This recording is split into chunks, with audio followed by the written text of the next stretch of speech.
ഇന്ത്യയുടെ അധികാരം കൈപ്പിടിയിലൊതുക്കാൻ 100 വർഷം പിളരാതെ തളരാതെ വെയിലും മഴയും മഞ്ഞും കാറ്റും ഇടിമിന്നലും സഹിച്ച് പതിനായിരക്കണക്കിന് സ്വയം സേവകർ സ്വമേധയാ സ്വന്തം ജീവൻ ബലി കഴിച്ച് കെട്ടിപ്പടുത്ത പ്രസ്ഥാനം RSS. അതിൻ്റെ അമരക്കാരന് പിഴക്കില്ല.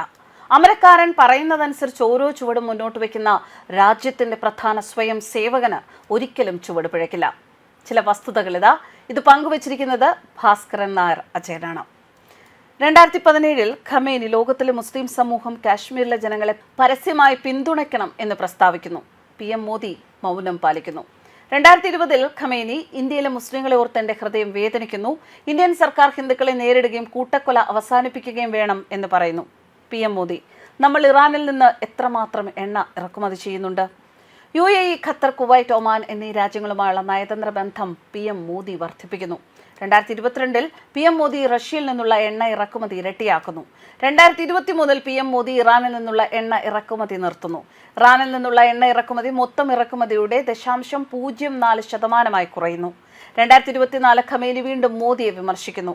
2025 റഷ്യയിൽ നിന്നുള്ള ക്രൂഡ് ഓയിൽ ഇറക്കുമതി നിർത്താൻ അമേരിക്കയിൽ നിന്ന് മോദി കടുത്ത താരിഫുകൾ നേരിടുന്നു. മൗനം പാലിക്കുന്നു. ഇറക്കുമതി നിർത്തുന്നില്ല. 2026 ജനുവരി 19 UAE president Sheikh Mohammed bin Zayed Al Nahyan ഇന്ത്യയിലെത്തി PM മോദിയെ കാണുന്നു. 3 മണിക്കൂറിനുള്ളിൽ മടങ്ങുന്നു. 2026 ഫെബ്രുവരി 1 ഇറാനിലെ ചബഹാർ തുറമുഖ പദ്ധതിക്കുള്ള ഫണ്ട് PM മോദി രഹസ്യമായി മരവിപ്പിക്കുന്നു. ആരും അത് ശ്രദ്ധിക്കുന്നില്ല.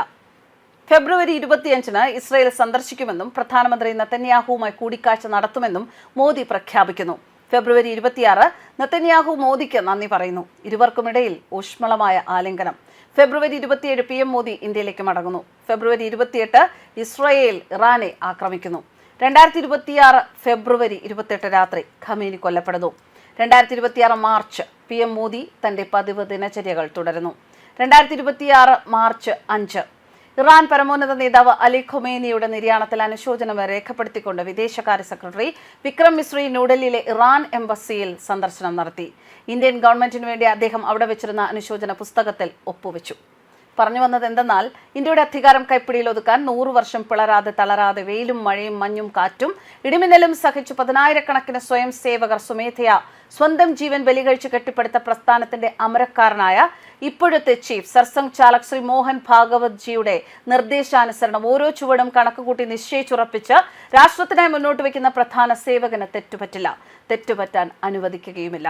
അതാണ് RSS. ന്യൂസ് ഡെസ്ക് കർമ്മ ന്യൂസ്.